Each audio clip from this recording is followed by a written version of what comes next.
Bismillahirrahmanirrahim.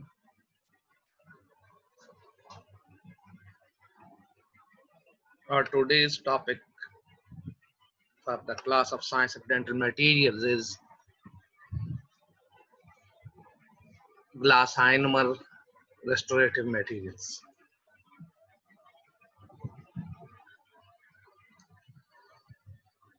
So,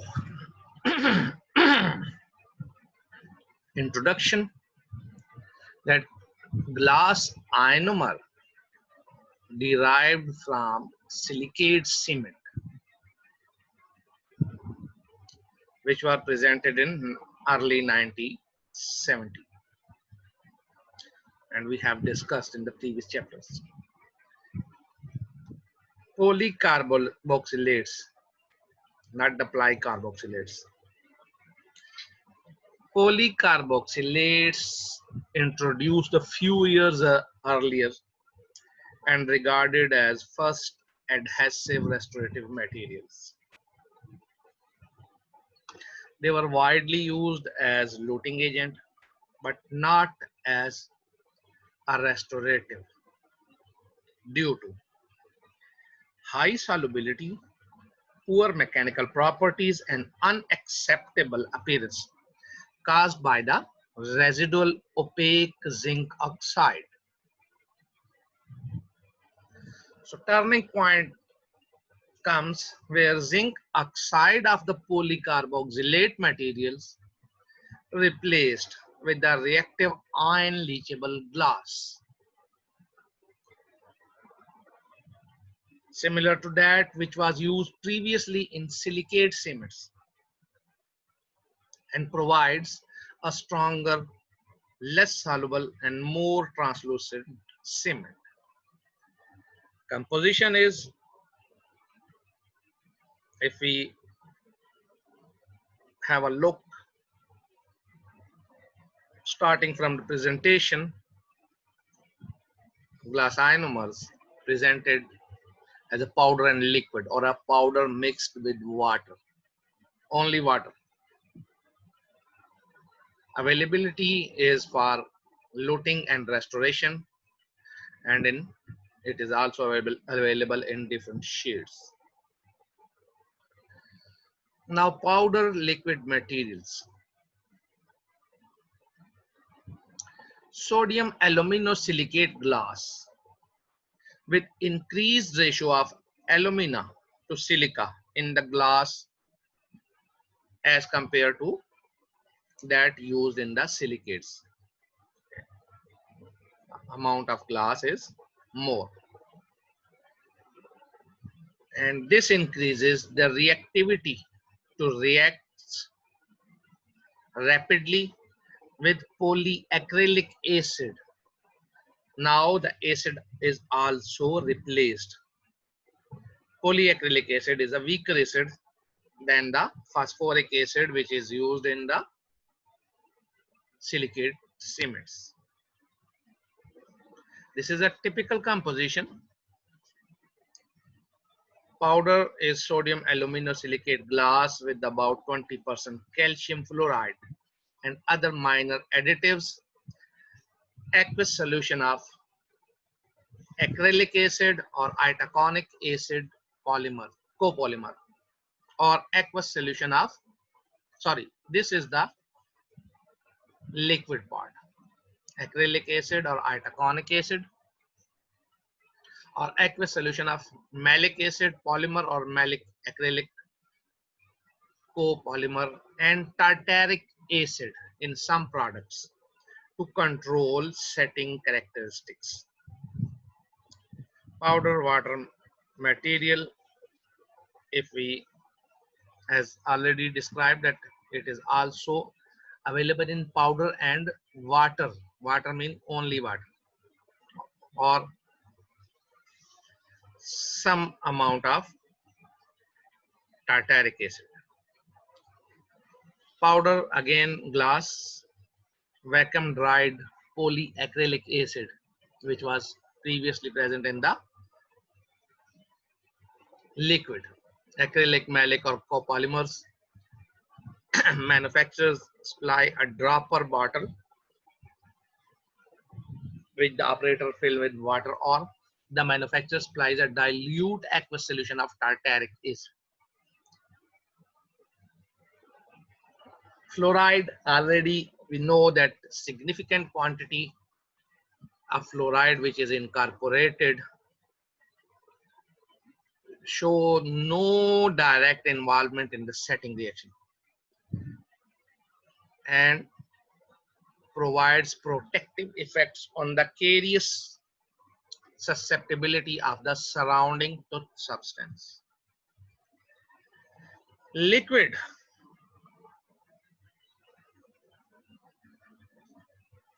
50% aqueous solution of polyacrylic acid. Now, poly acid having a tendency for gelation. After only a few months, it starts to become gel and gelation starts. And the mechanism of gelation is intermolecular hydrogen bonding.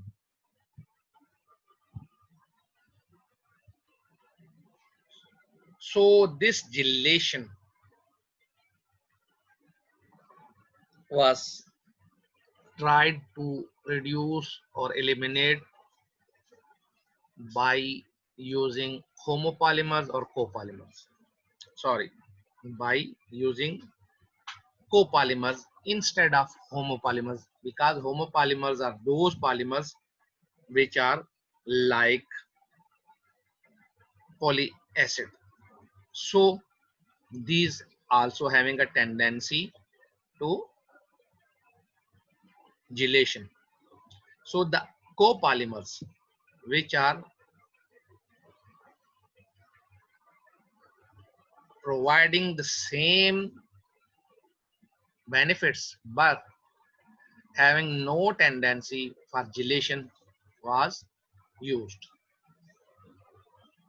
So gelation was reduced or eliminated by use of copolymers instead of homopolymers. Now, as we have used copolymers, this creates a sufficient steric hindrance to prevent hydrogen bonding. Steric hindrance, go and Google for it. What is steric hindrance? It is a term of chemistry.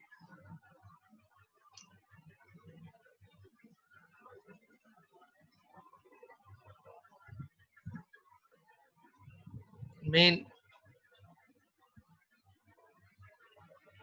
you can see it through chemistry lectures. This is not the proper platform to explain the steric hindrance because it is a wide chapter. So only you have to keep it in mind at this stage, because you are in first year, that steric hindrance is the result of using of copolymers to prevent hydrogen bonding. Now, liquid component may consist of an aqueous solution of acrylic acid or of a malic acid, acrylic acid copolymer. Tartaric acid also used to control setting characteristics, which is also included in the liquid component by many manufacturers, not by all the manufacturers. So as we are studying typical compositions, so other compositions are also there, in which are product is supplied as a powder water preparation. Presentation is part of powder and water. Powder water materials are again of two types. They both consist of powder, and powder already described that contains vacuum dried polyacid in addition to the glass powder. In other material, it is mixed with water and the manufacturer supplied dropper bottle to aid proportioning.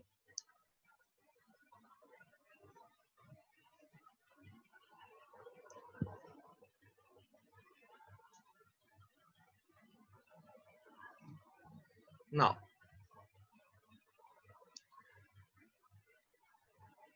for some products, tartaric acid's dilute solution is also available or supplied. Products where polyacid forms part of the powder component, manufacturers are able to revert to the use of homopolymers of acrylic or malic acid or copolymers of these two acids as in the form of solid state or in the solid form, there will be no problem of gelation. Now we can use homopolymers also. Cements formed from these homopolymers tend to have improved physical characteristics as compared to those formed from acid polymers. This is the GC. GC means glass ionomer. GC is a Fuji manufacturing company whose commercial name is GC. Glass ionomer cement, taken from GC, glass ionomer and cement. And it is type 2 shade, sorry, it is shade 2, A2 shade is there. If you can see, this is A2 shade. And it is a restorative material.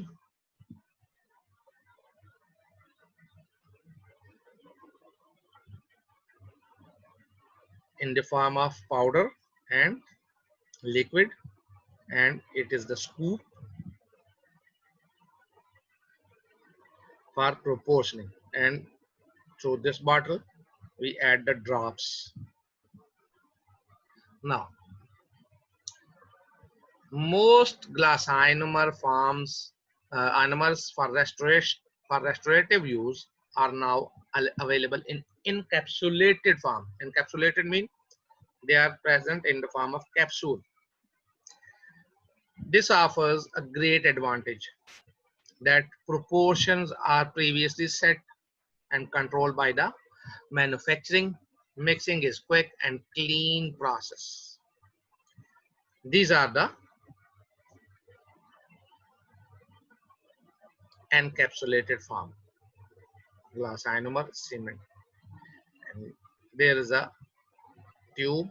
You can squeeze it, mix it, then squeeze it directly into the cavity, tooth cavity. Now, all we know that during mixing, especially manual mixing by hand, more chances of porosity is there within the mixed and also in the set material.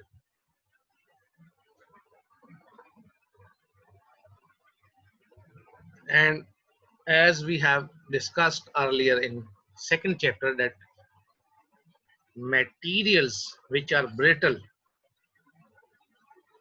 are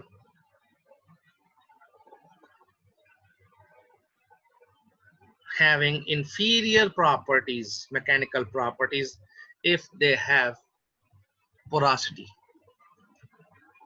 in their set state or after having porosity after setting. So traditional wisdom teaches that mixing a powder and liquid by hand produces greater levels of porosity than which is incorporated through mechanical mixing of powder and liquid in a capsule.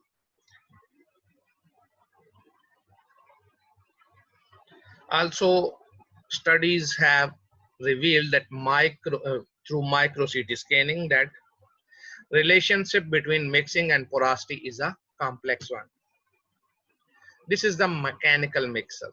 You can see the capsule is there and it will mix the content of the capsule like we have seen in the amalgam capsule where we have mixed it through amalgamator. Now viscosity also have a significant role.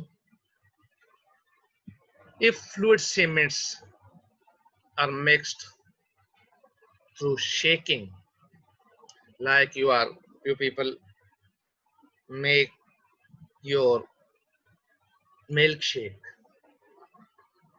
a frothy appearance or frothy structure develops during mixing, and this is likely to produce a high level of porosity in the set material due to the froths, due to the frothy structure, due to the bubbles. Now, alternative mixing devices involve mixing by rotating and centrifuging the fluid cement to eliminate air from the material, and its example is a rotary mixer. Now, less fluid cements with higher viscosity are also less froth producing, and obviously lower level of porosity can be seen there. So porosity trapped inside a viscous cement is similar for hand mixing and chemical mixing, while for fluid cement hand mixing result in lower porosity than mechanical mixing. It's another point. This is the rotary mixing device. The previous one is not the rotary one. Now, setting reaction. Structure of polyacrylic acid consists of repeating units which were derived from acrylic acid with reactive carboxylic acid groups at alternate carbon atom along the polymer chain. Now, polymalic acid has a similar structure except that there are acid groups at every carbon atom on the polymer chain, and twice as many carboxylic acid groups in polymalic acid compared with polyacrylic acid. Now the setting reaction involves the formation of a salt through reaction of the acid groups with cation released from the surface of the glass. So here you can see the structural formula of polyacrylic acid. It's cross-linking with polyacrylic acid and other aluminium and calcium ions.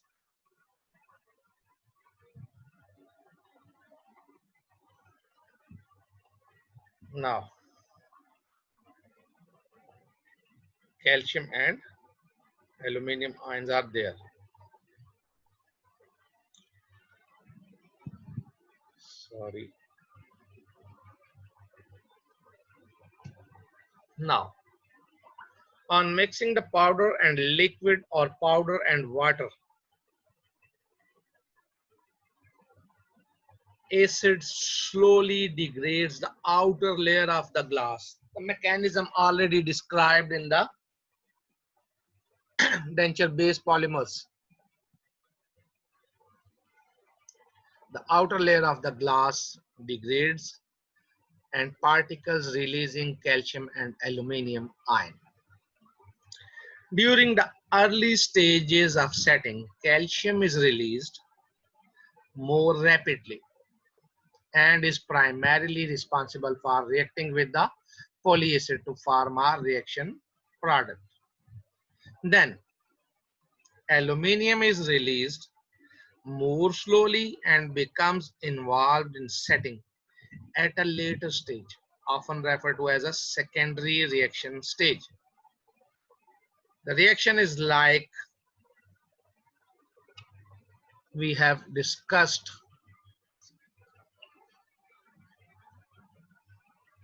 the setting reaction of the alginates. Now, set material consists of unreacted glass cores embedded in matrix of a cross-linked polyacid. Now, moisture.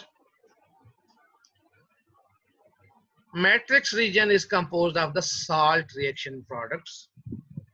Second stage involves the incorporation of significant quantities of aluminum in the matrix and results in a marked maturation of the physical properties of the materials. Prior to this stage, the material remains very weak and soluble. So, in order to ensure that the reaction proceeds to full maturity, it is essential that the setting cement should be and must be protected from excessive moisture contamination, since the presence of disproportionate quantities of water at this stage can interfere with salt formation. Now, the tartaric acid. Tartaric acid already described that helps in controlling the setting characteristics of the material. It helps to break down the surface layers of the glass particle, and due to which it rapidly liberates aluminum ions. And aluminum ion already described that they starts maturation of the reaction. Now the aluminum ion are not immediately available for the reaction with the polyacid. So the working time of the cement is maintained. Why? Because of the low quantity of tartaric acid. Otherwise, you can say that tartaric acid is there. It should immediately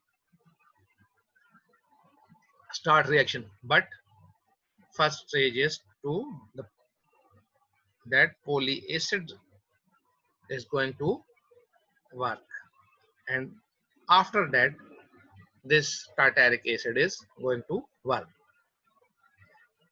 Now, initial onset of setting is further inhibited by this tartaric acid because this preventing unwinding and ionization of the polyacid chains. Now, it is also at one end, it is not available to the reaction because it is initially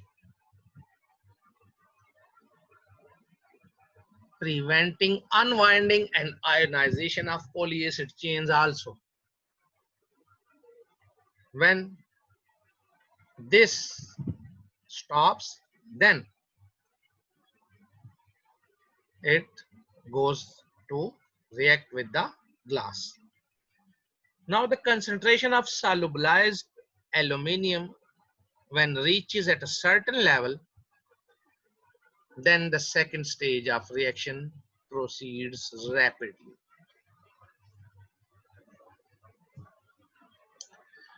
Tartaric acid aids complex formation between the polyacid and the trivalent aluminum ions by overcoming again the steric hindrance.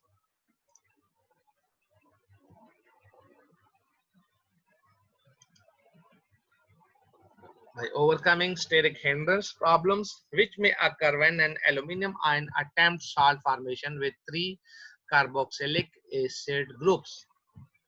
Now, usually the aluminum salt link consists of an aluminum ion bound to two carboxylate groups and one tartrate group.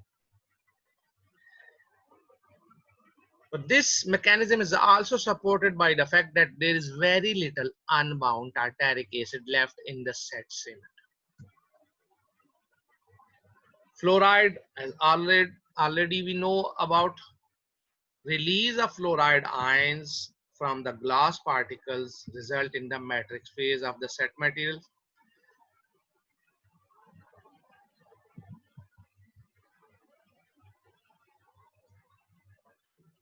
Becoming a reservoir for fluorides. After setting, the matrix is able to release this fluoride into the surrounding environment or to absorb fluoride from the surrounding when the ambient fluoride concentration is high, that is from a fluoride containing toothpaste, fluoride containing mouthwash, or any other material which is containing fluoride and introduced into the mouth. In addition to the potential therapeutic effects of the fluoride concentrated in the matrix phase, its presence is also thought to contribute towards optimizing the setting characteristics by maintaining workability for a longer period, followed by a relatively sharp increase in viscosity. Now, you can see acid from liquid component attacks glass. Surface of glass releasing cations that are calcium and aluminum and fluoride ions also. Then cations cross-link poly acid molecules giving salt matrix and unreacted glass cores. So this is the matrix and this is the glass core. You can say like composites that this will be the, in composite we have seen that these are fillers and this is the matrix. So only to give you an example. So glass core is another thing and matrix is another thing, but it is also a composite structure. Now, properties.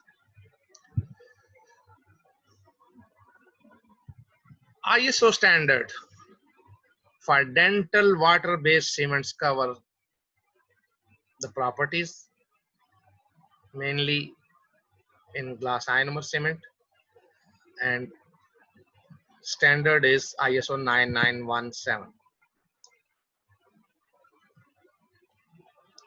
These requirements with those for glass ionomer loading materials and cavity lining based materials.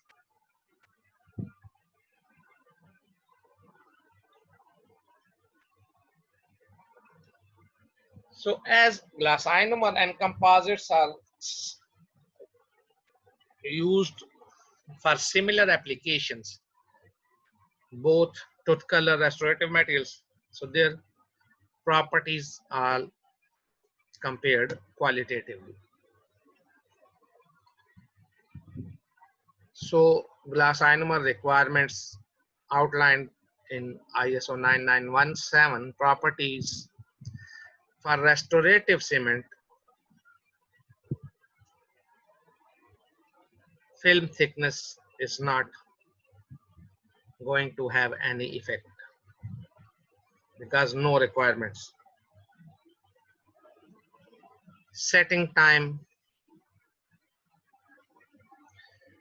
which is minimum for restorative is 2 minutes and maximum for restorative is 6 minutes. Compressive strength in megapascal is 130 minutes and acid erosion already described 0.05. For luting cements, we have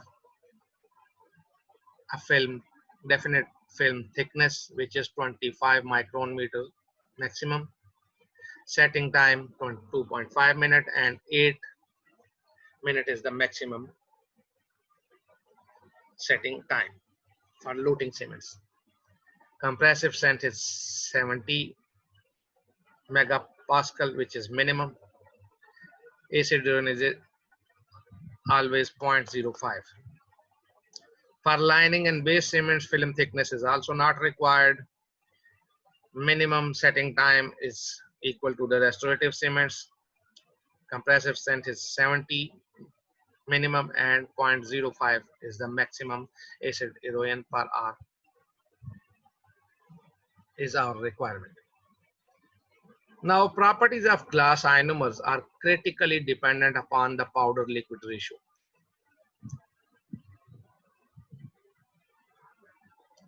When we are using hand mixing, optimal powder liquid ratio, if we going to as a rule that we should mix our cement as dry as possible, or as we can incorporate maximum amount of powder into the liquid. So a dry and apparently crumbly mix appears, which usually dentists not like. So there is a tendency for dentists that they add too much liquid to give a watery or wetter consistency, which gives deleterious effects on the physical properties of the material, which we already described and studied in the previous chapters when we are discussing about the lining and luting cements. Now, this problem is surmounted by the use of encapsulation and mechanical mixing. Now, the ratio, powder liquid ratio should be high powder, already desired, in order to optimize strength and solubility. But there should be sufficient free polyacid available to form a bond with the tooth substance. So keep it in mind that not much drier condition or drier material is needed. The materials are often difficult to mix at the ratio which is recommended by the manufacturers, and typically they recommend that 3:1 by weight is should be used. So the powder water material tends to be easier to handle than the powder liquid products. Aqueous solution of polyacid should not be stored in a refrigerator, since crystallization will be obvious through refrigeration. So variability of material properties with powder liquid ratio and the difficulties of mixing by hand suggests that there are definite advantages to be gained by using the material in encapsulated form. Already described that the proportions are fixed by the manufacturer and mixing takes only a few seconds. Within 10 to 20 seconds, you can mix the material. In an electrically powered mixer of the type available in most dental surgeries.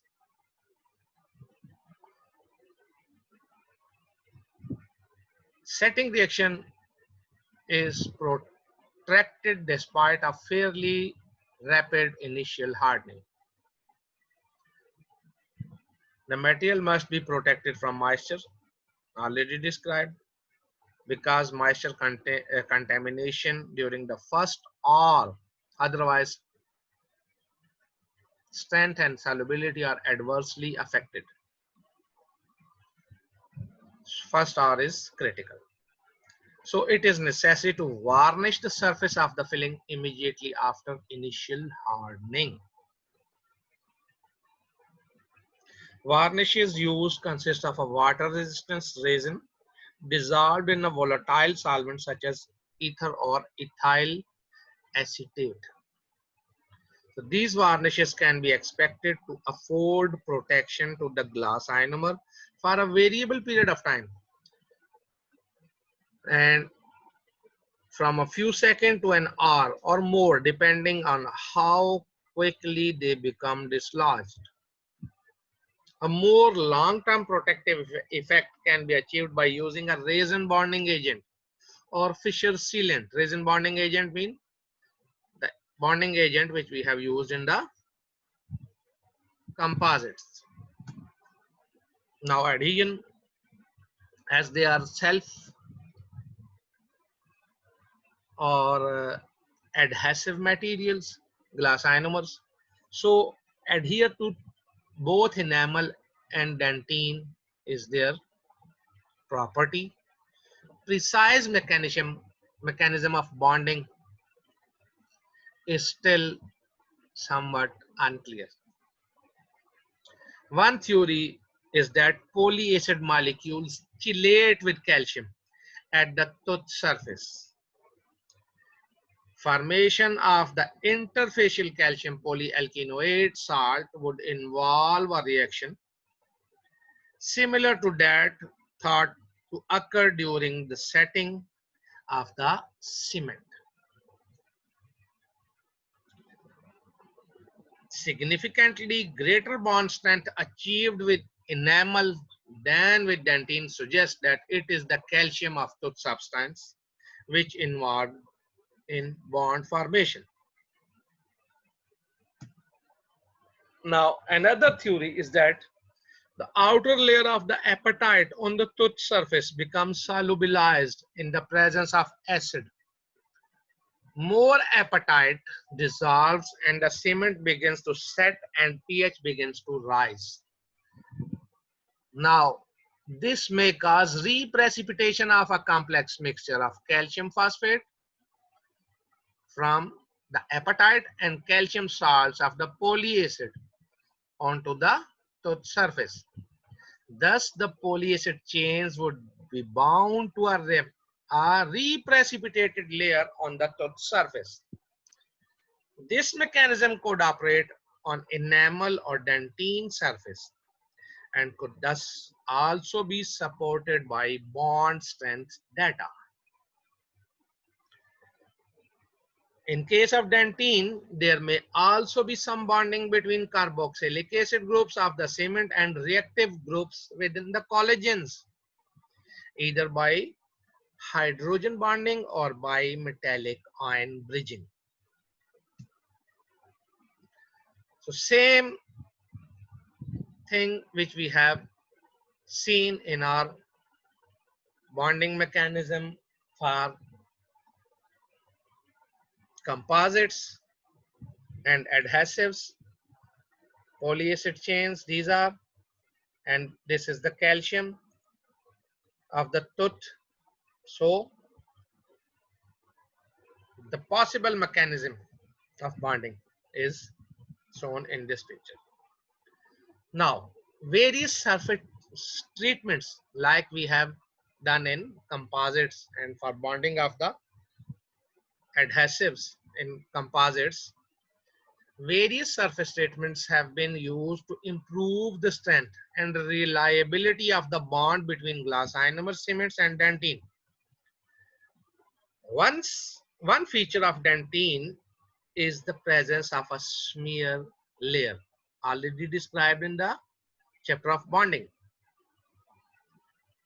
Many suggested surface treatments attempt to remove the smear layer or dissolve and reprecipitate it in order to give better binding to the underlying dentine, like we have done in chapter of bonding. Now, citric acid solutions used for cavity cleansing leads to its disruption. Citric acid is also a cavity cleansing agent.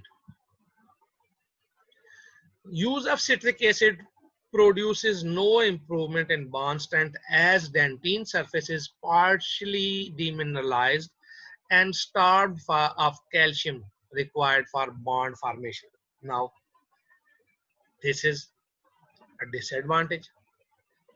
So, the treatment of the surface with the solution of polyacrylic acid, the liquid of the glass ionomer, has been found to be more effective in improving bond strength. Now, the mode of action is unclear but probably involved dissolution and reprecipitation of the smear layer as already described. Another attempt to improve bond strength to dentine involves artificially increasing the mineral content of the dentine surface by applying solutions from which calcium phosphate or calcium sulfate could crystallize to give a surface layer which is potentially more reactive toward polyacids. Now, bond strength of glass ionomer cements to tooth substance can be improved within limits. Tensile strength of the cement itself is only around 20 megapascals. During tensile bond strength testing with the enamel, failure often occurs cohesively. Cohesively mean within the material, within the cement at a stress of around only 5 megapascals. And this indicates a zone of stress concentration.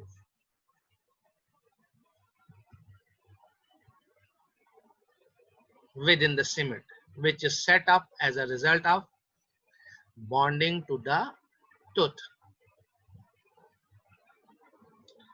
There is only limited scope of improving the bond strength of the cements to dentine, normally measured at around 1 to 3 megapascals. Certainly, this seems little scope for increasing the bond strength to value approaching that for resins to acid etched enamel, which is 16 to 20 megapascals. Now, the biological effects, acceptable biocompatibility despite their acidic nature, tolerance of acid by dental pulp are acceptable. Cements on polyacids considered less harmful than a phosphoric acid for two reasons. First and second. First is, and I think you should know and you have a knowledge about these 2 points. First point is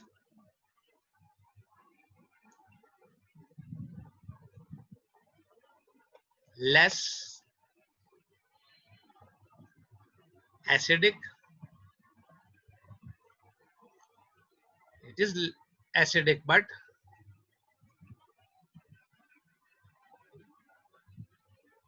yes. Now I am only giving you hints. And the second one is molecular weight. Now, Mobility of polyacid chains further restricted by their affinity for calcium ions in the tooth to which the material is applied. Now, pulpal study indicates that glass ionomer cements cause a mild inflammatory response, which is normally resolved within 30 days. The response is moderate and is according to the thickness of the residual dentine. Lining only in very deep cavities with a thin residual layer of dentine, a cavity lining is needed. And obviously the cavity lining is of calcium hydroxide. And again, calcium hydroxide, as already described, that should be limited to the required or just cover any dentine which is considered close to the pulp, not all the dentine. Because if we are covering large area of the dentines with calcium hydroxide cement, so the beneficial effects which we can gain by creating adhesion between the glass ionomer and dentine should not be possible. So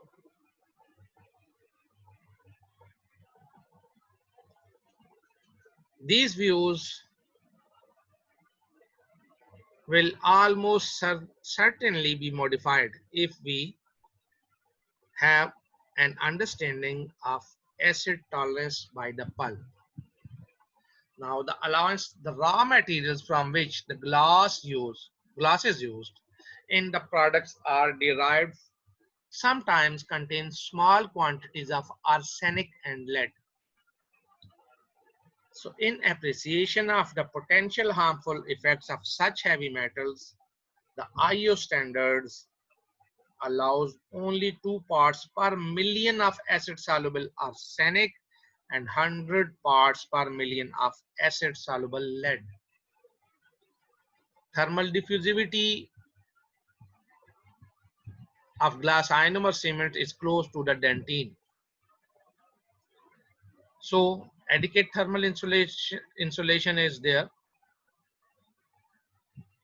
So pulp should be protected from thermal trauma by the use of this glass ionomer. Setting reaction for the material is exothermic, and it is considered that the temperature rise created for an average size cavity about 2 to 5 degrees centigrade would not be great enough to cause serious damage to the pulp. Now CET, mean coefficient of thermal expansion, the extent to which a material expands and contracts when subject to hot and cold stimuli is the CET. One of the parameters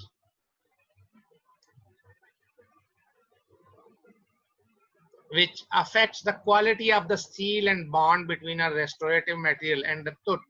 Ideally, values for tooth and material should match as closely as possible.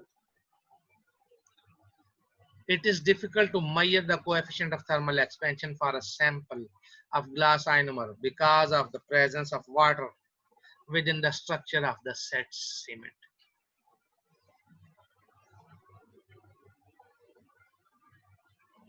On heating a sample of the cement under dry conditions, the sample undergoes marked shrinkage as the cement desiccates.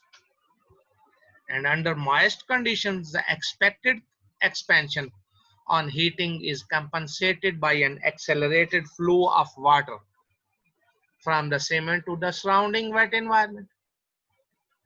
On cooling, the expected contraction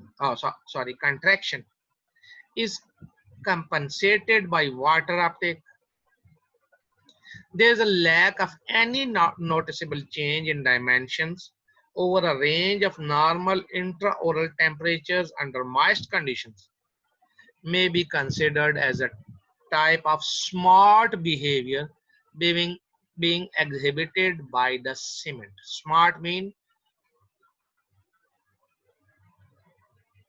you are all smart people because you behave to any situation what is required for that situation. Like when I asked you about anything that have you read this, your smartness comes there and you say that no sir, at that time electricity was off. In our area there was a load shedding, a net problem. My laptop is not working. My mobile phone is out of charge. So this is the smart behavior which you people shows. So changes in dimensions over a range of normal intraoral temperatures under moist condition for a glass ionomer is considered as a type of smart behavior. Yes.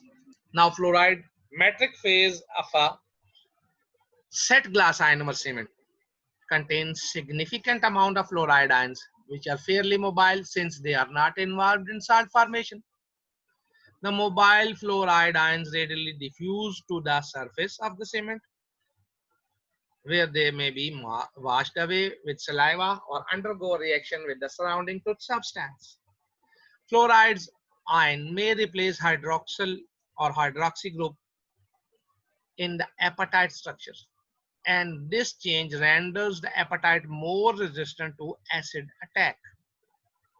The presence of glass ionomer cement is likely, therefore, to reduce the chance of caries developing in the surrounding tooth substance, as already described in the previous chapters. The cement can be considered as applying a long-term topical fluoridation effect on the tooth substance with which it is in contact. So amount of fluoride, matrix phase of the cement not only gradually release fluoride, but it can also absorb fluoride from an aqueous medium of a high fluoride concentration. The level of fluoride in the cement can be topped up like you top up your mobile as it absorbs ion released from toothpaste, mouthwashes, and drinking water also. We are also adding some, or we have fluoride in our drinking water. The amount of fluoride release required in order to give a beneficial therapeutic effect is not known, a fact which makes products optimization difficult. In the UK, manufacturers rarely claim a therapeutic effect for glass ionomer products. Why? If they do so, they have to classify it as a pharmaceutical product. Now, brittleness. Glass ionomers are relatively brittle with a flexural strength of only 15 to 20 megapascals.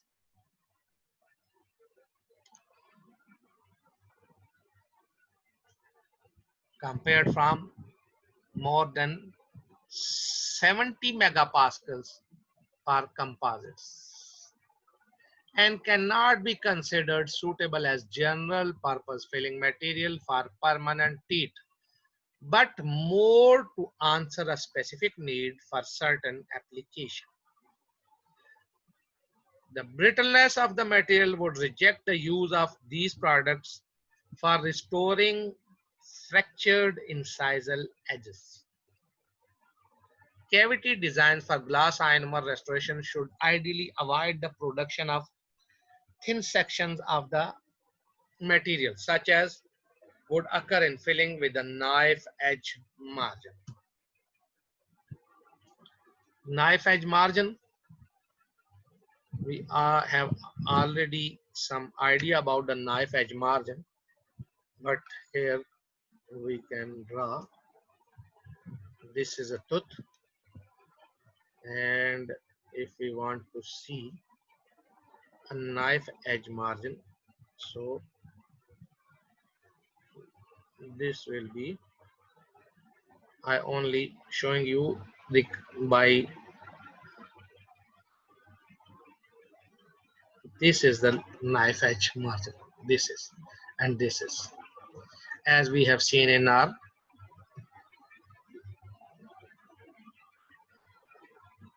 in the previous lectures. You can see this is the knife edge margin.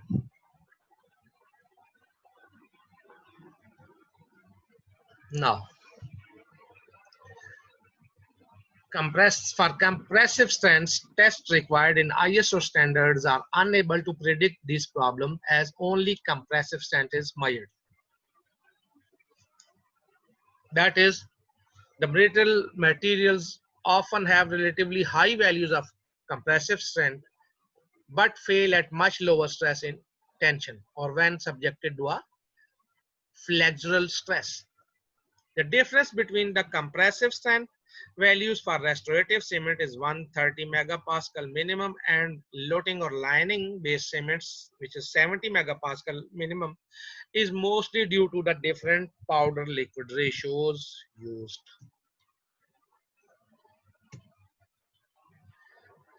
And ratio 3:1 by weight is normal for a restorative cement, and the ratio for looting and lining based cement is closer to 1.5 to 1.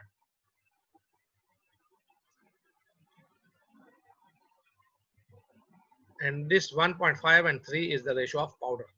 This marked effect of powder liquid ratio on mechanical properties highlights the needs to achieve the ratio recommended by the manufacturer. Porosity affects strength. During mixing, it can be incorporated, so care should be taken during mixing. And mechanical mixing, frothing and bubbling should be avoided.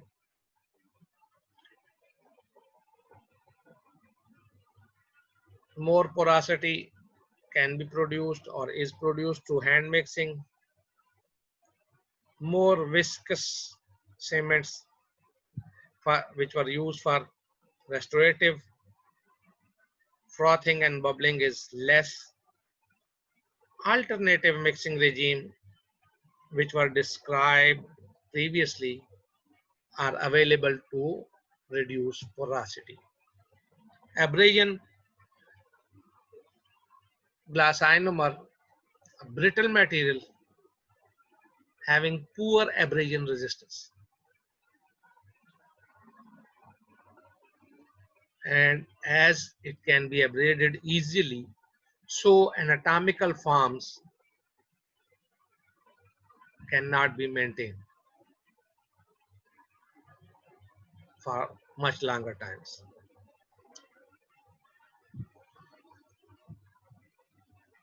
And also surface roughening is there due to the poor abrasion resistance. And this roughening may also be caused by polishing, which leaves hard glass cores protruding out from the softer matrix material, like we have studied in the ceramic. Erosion,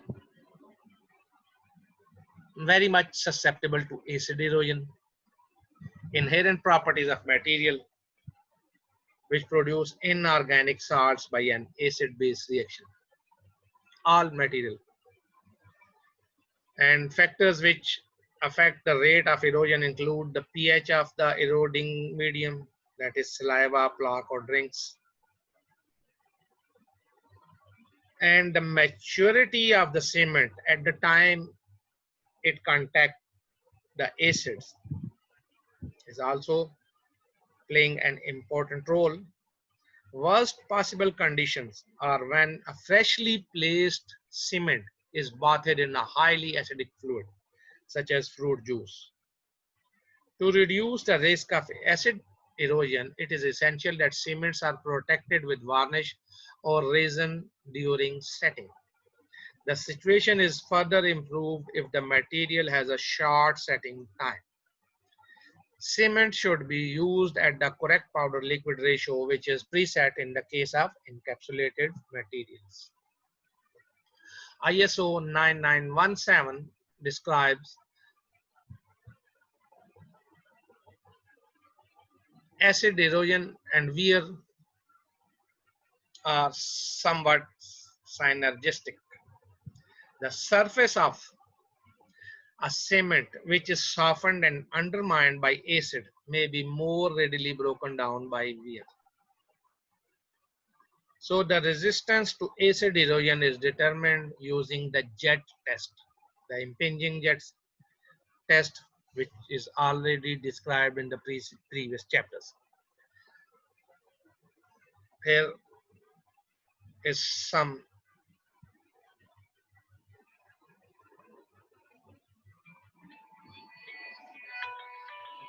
description.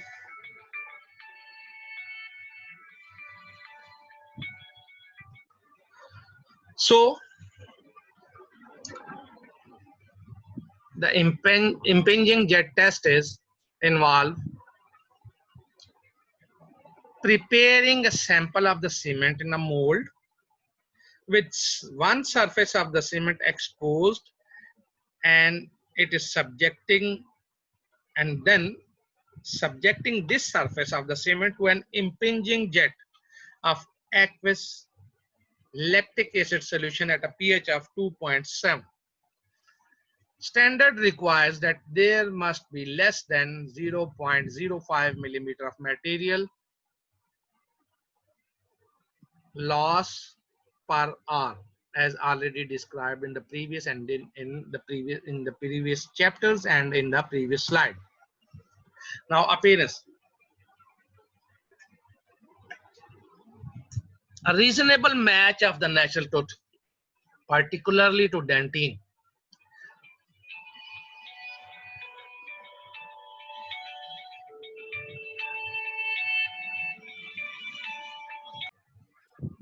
So,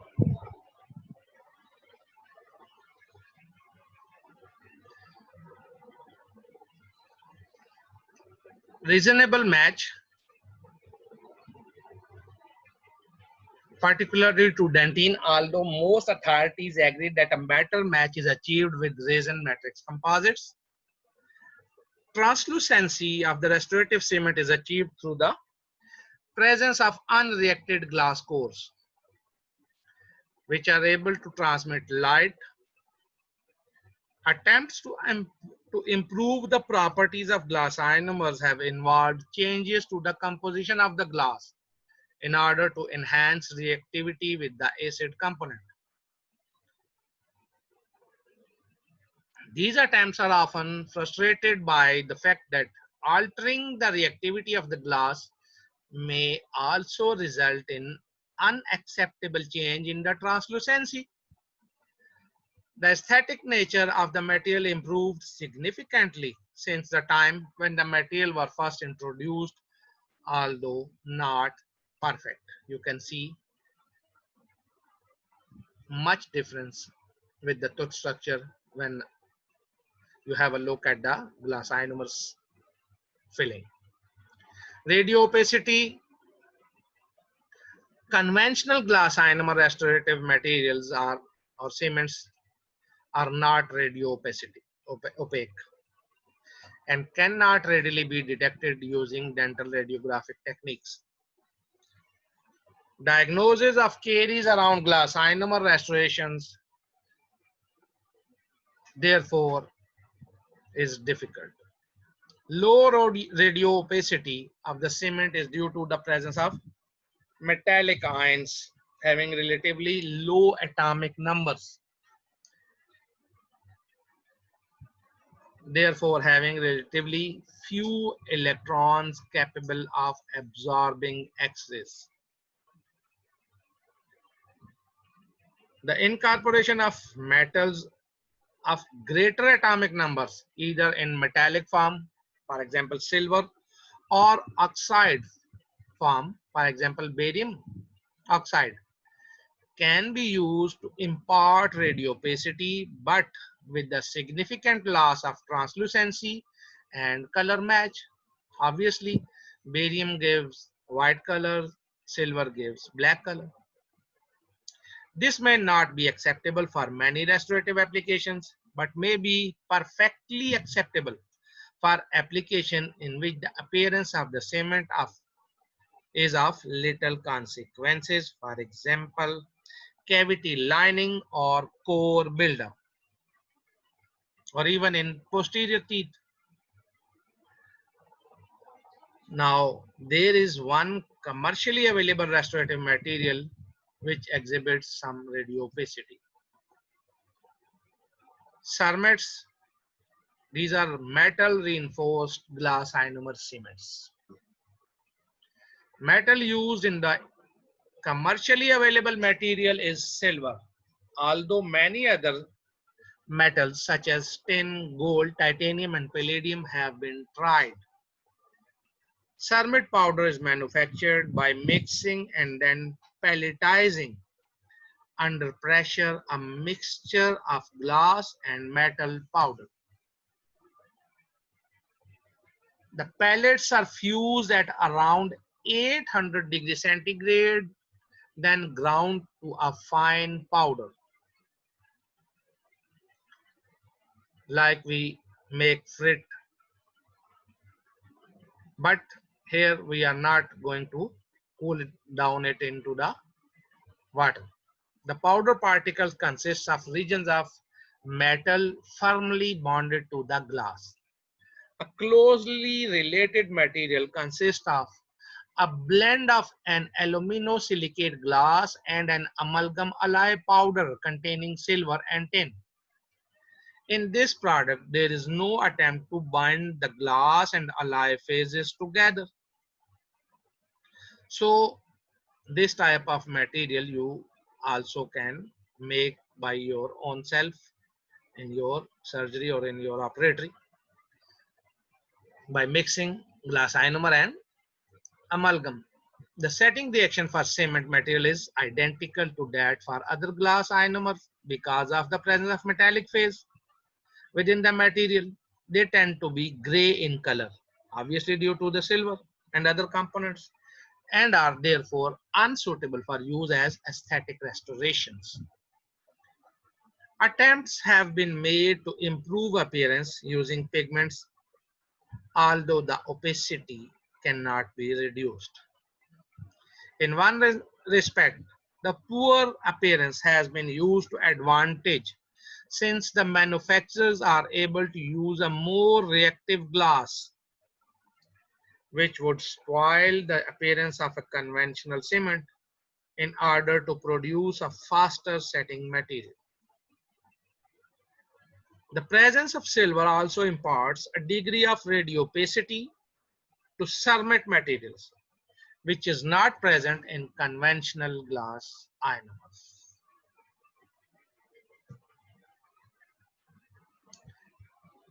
The cermets were developed in the hope that the dispersed phase of a relatively tough ductile material, as glass ionomer is brittle, within the material may have a significant effect on some mechanical properties, particularly the brittleness and abrasion resistance, whilst maintaining adhesion to enamel and dentin. The materials appear to have a great value of compressive strength and fatigue limit than conventional glass ionomers. Flexural strength and resistance to abrasive wear appear to be no better than values recorded for conventional glass ionomers. Rapid setting, which occurs with these materials, is probably responsible for their marked improvement in erosion resistance when compared with most other glass ionomers.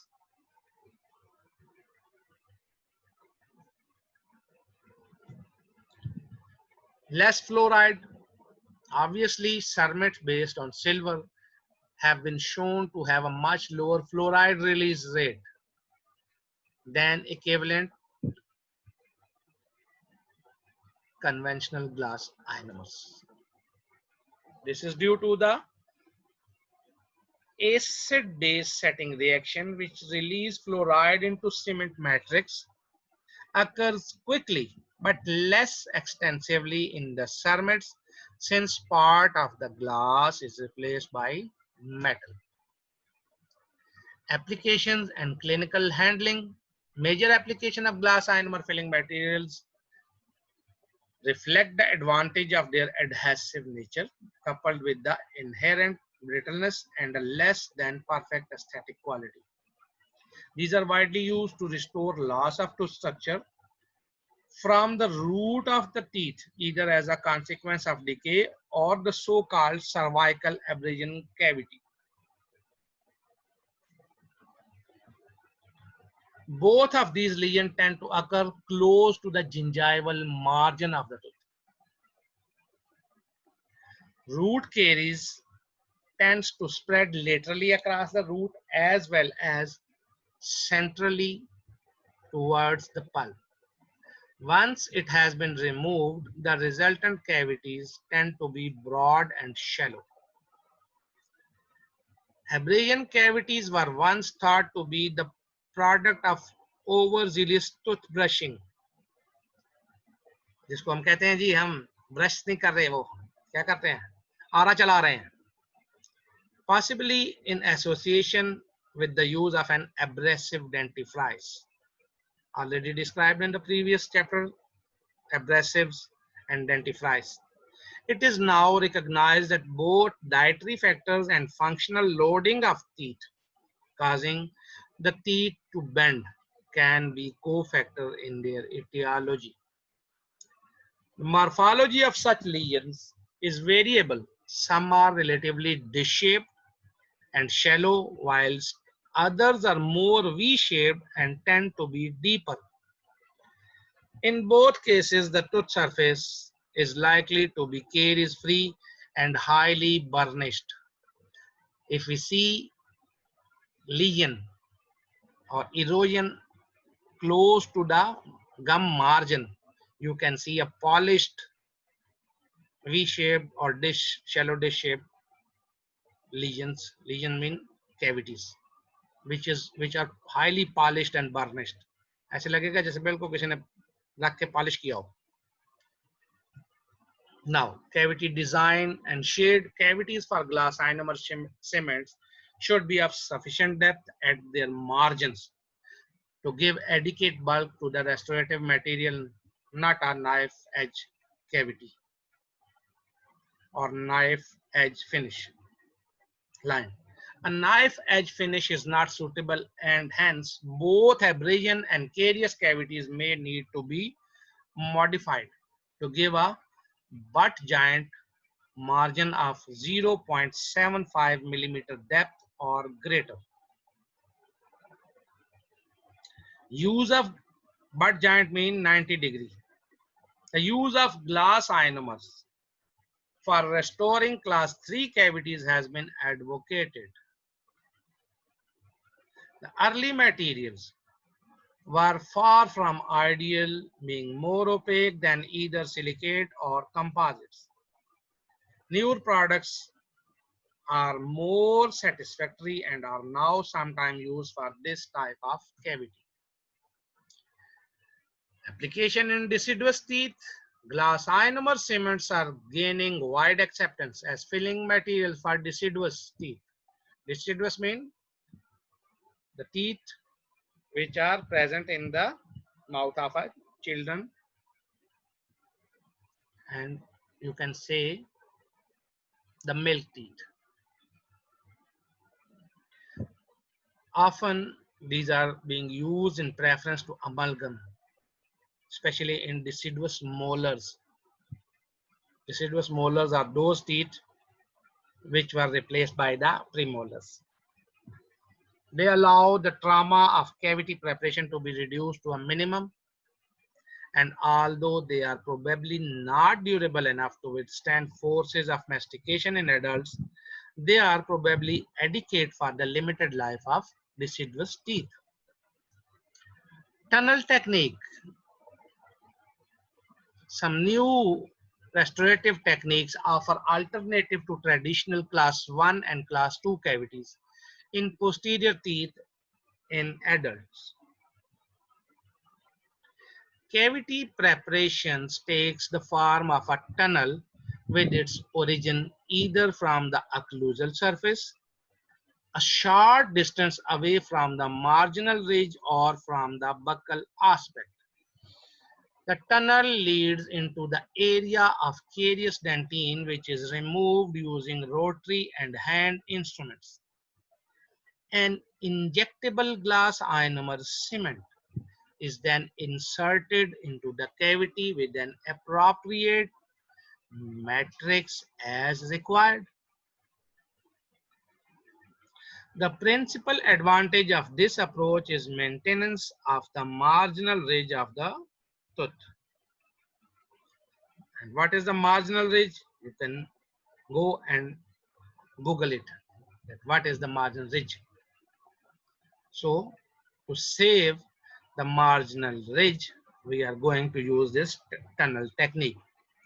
The clinical manipulation of glass ionomer cement should be designed to maximize their clinical acceptability while as doing minimal damage to the set material.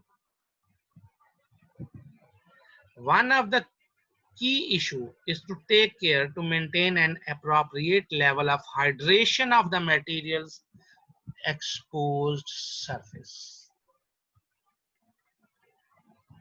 Now the dentine surface treatment, glass ionomer cements are frequently placed in non-undercut cavities with reliance being placed upon their adhesive characteristics to ensure their retention. Dentine surface that are burnished mean to smoothed or smooth surfaces. For example, those from cervical wear lesion that have not been mechanically prepared, and both dentine and enamel surfaces that are contaminated with saliva are not receptive to bond formation. Even transient wetting with saliva during cavity preparation will inhibit good bond formation. These surfaces should be prepared to remove the precipitated salivary protein and or the hibernated dentine surface. Hibernated mean, you can say hibernated mean contaminated.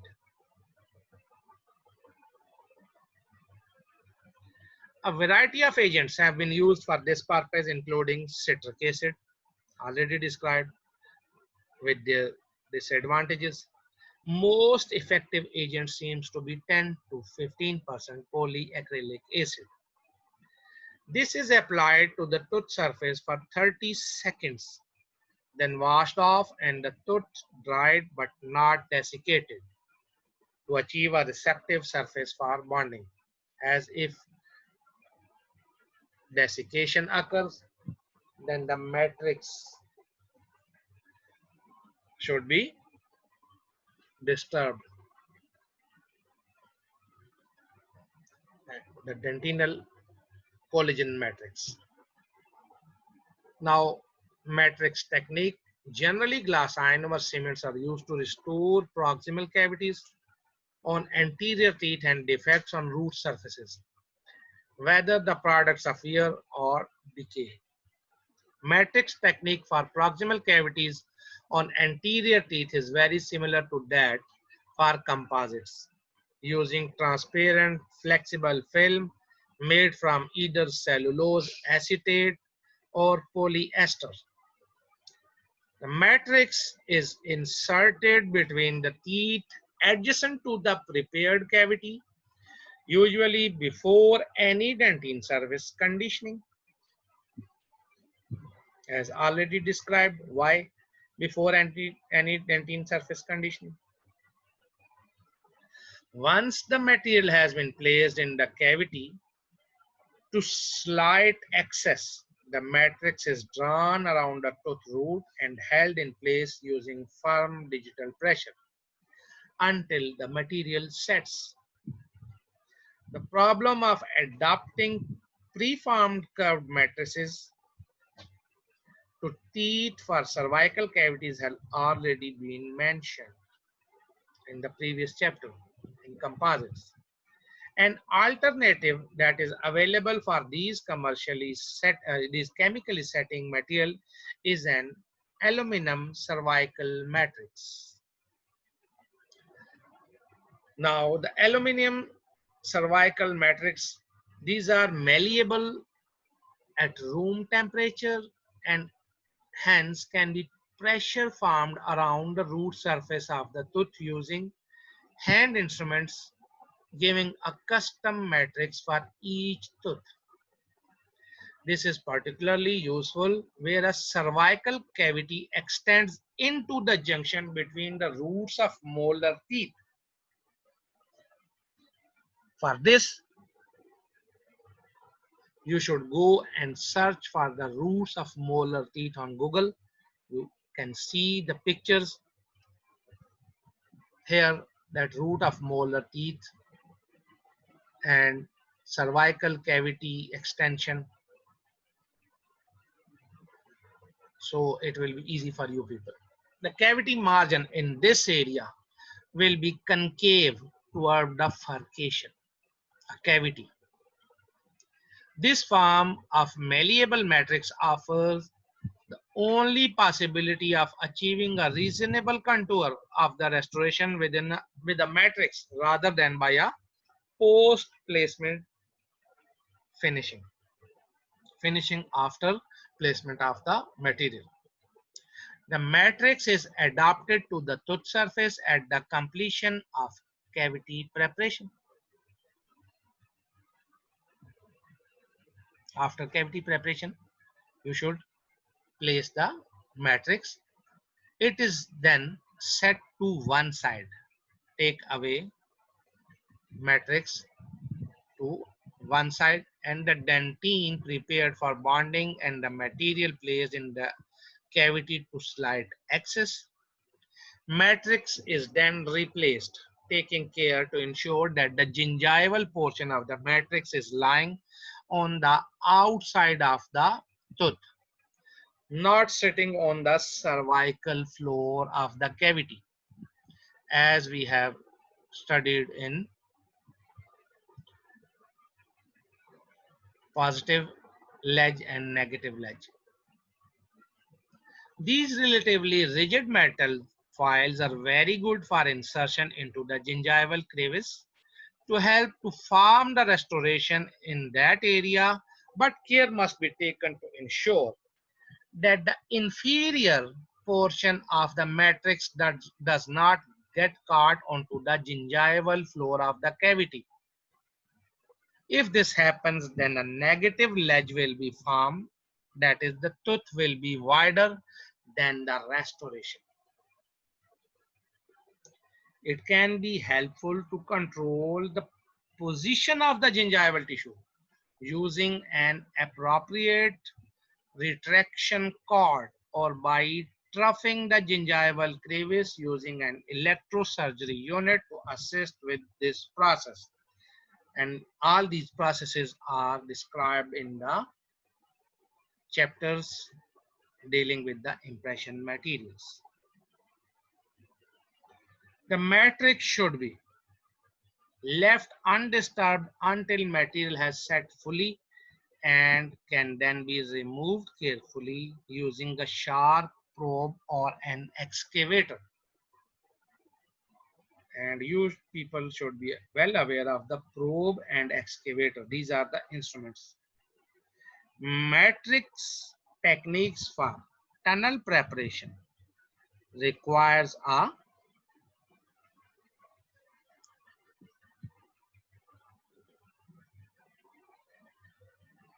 thin metal strip to be passed between teeth and then adapted to conform to the tooth using wedges. So, adaptation of matrix, this is the cavity, this is your gingival margin, this is the end of the cavity, the with near to the root. So this black line, this is the matrix.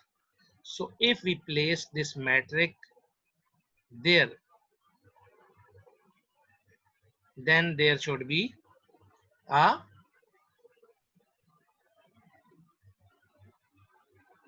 negative ledge. Is it clear? So like here, this matrix should be placed over here. So if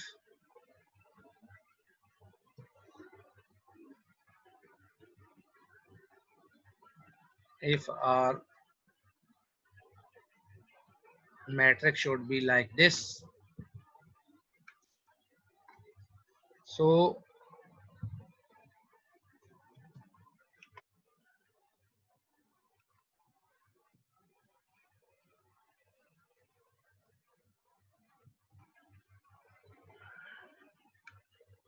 if our matrix should be matrix is like this, then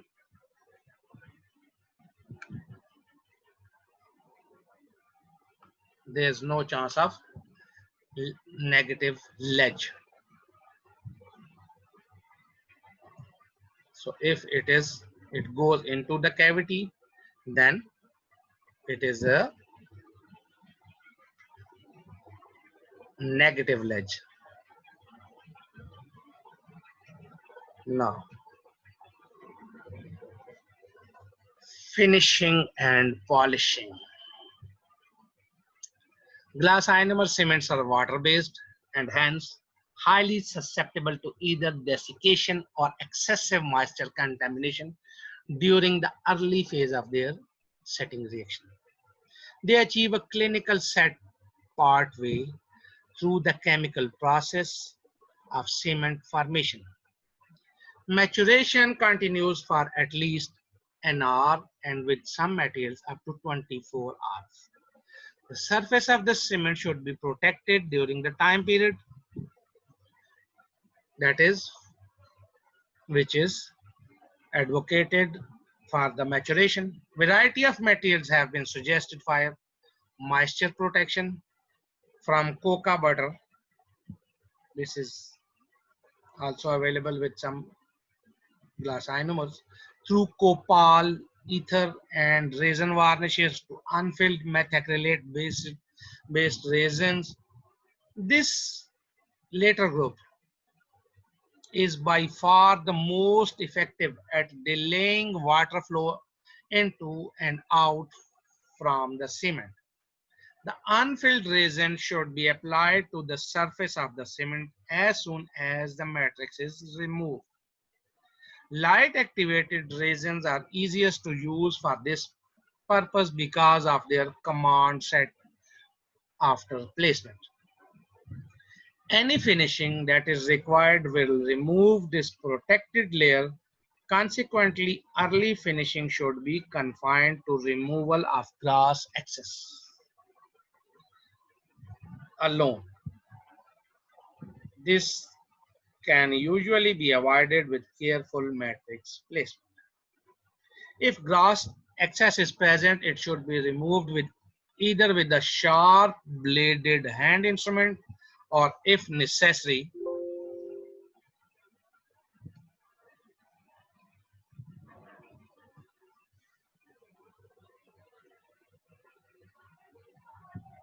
a burr in a handpiece. Now, polishing, it is best to use steel burrs in slow handpiece, lubricated with petroleum jelly for this purpose. Water cooling should be avoided. As soon as the glass excess has been eliminated, the finishing procedure should stop and the protective layer of resin or varnish should be reapplied to the surface of the material. Once the material is fully mature, any final finishing that is required can be undertaken using the same range of burrs, strips, discs, and abrasive points that are used for composite and described in details here. Care should be taken to avoid in the chapter of composites. Care should be taken to avoid excessive heating of the cement if at all possible. All abrasive should be lubricated with petroleum jelly if water cooling is not being used. While GIC are not as susceptible to desiccation once setting is complete, it is sensible to coat a GIC restoration with a protective layer of resin-based varnish or unfilled bonding resin.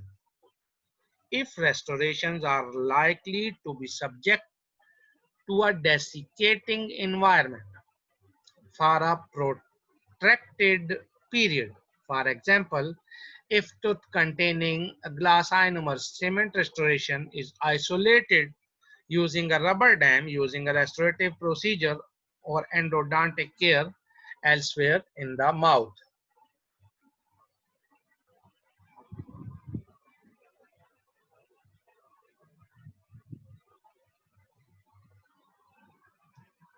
Now, moisture control during placement.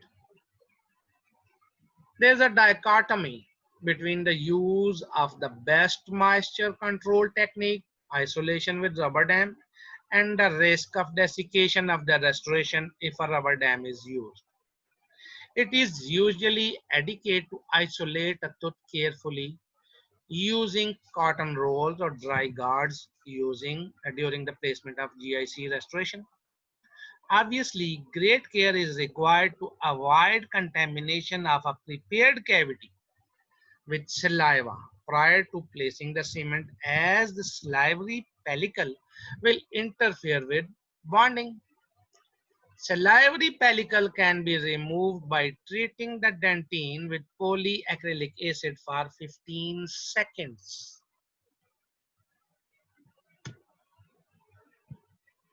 And fissure sealant, another suggested use of glass ionomer material is as a fissure sealant.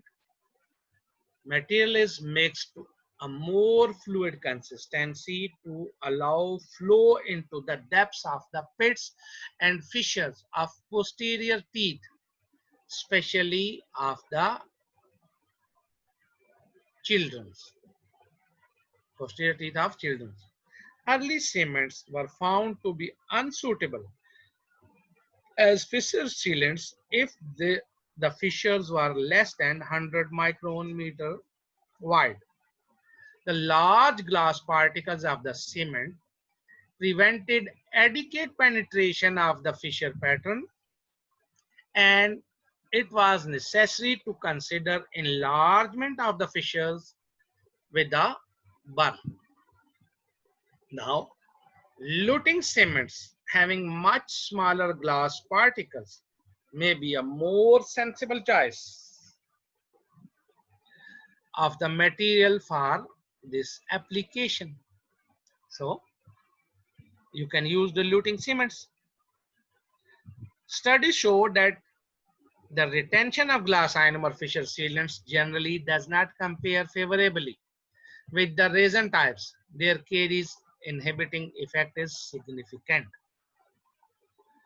This has been attributed to the presence of fluoride within the cement and its ability to change the composition of the enamel with which it comes into contact. GIC as an adhesive cavity lining, the sandwich technique. Glass ionomer cement have a number of advantages as a cavity lining as they bond to dentine and release fluoride, which may help to reduce recurrent decay.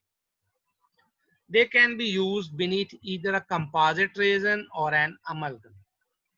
The so-called sandwich technique involves using a glass ionomer cement as a dentine replacement and a composite to replace enamel.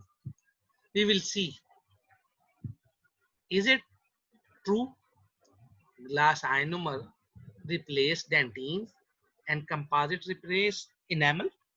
The purpose design lining material set quickly and can be made receptive for the bonding of composite resin simply by washing the material surface. If the material is freshly placed, excessive water results in some of the GIC matrix being washed out from around the filler particles, giving a microscopically rough surface similar to that we can achieve through etching, to which the composite will attach in an analogous manner to etched enamel. This surface should be coated with either an unfilled resin or a dentine bonding agent to optimize attachment. It is only necessary to etch a glass ionomer cement with acid if the restoration has been in place for some time and has fully matured. So, this is the diagram of an sandwich technique. They said that glass ionomer cement replaces the dentine and the composite resin replaces the enamel. So if we go and see the anatomy, so is there thickness of dentine is this much in the original tooth structure and the thickness of enamel is like is of this much?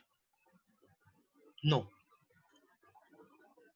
dentine covers most of the part and enamel has only a thin layer. So this is again another controversy. So disadvantages. The sandwich technique has a number of attractions, but it should be undertaken as a planned procedure rather than as a method to improve the appearance of an unsatisfactory glass ionomer cement restoration. The principal reason for this is that most restorative grade glass ionomer cements are radiolucent. If these are cut back and a radio opaque composite placed over the top, then the radiographic appearance is indistinguishable from recurrent caries decay beneath a restoration. This unfortunate coincidence could result in an otherwise perfectly satisfactory restoration being replaced. The purpose designed glass ionomer cement based materials are radio opaque, alleviating this problem. Conversely, these lining materials are not designed to survive exposed in the oral environment, so should not be brought to the surface of the tooth even at a dentine interface. The atraumatic restoration. technique or restorative technique, ART, like BRT. So this is the ART. Methods of caries management, developed primarily for use in the third world, where skilled dental manpower and facilities are limited and the population need is high and no electricity, etc. The technique uses simple hand instruments, chisels and excavators to break through the enamel and remove as much caries as possible. The cavity is isolated using cotton rolls. Excavation of caries is complete or as complete as can be achieved. The residual cavity is restored using a modified glass ionomer cement. These glass ionomer cements are reinforced to give increased strength under functional loads and are radiopaque. Their aesthetic properties are poorer with the materials being optically opaque. And with this, whole chapter of glass ionomer with all its component is completed. Thank you very much. And I am available on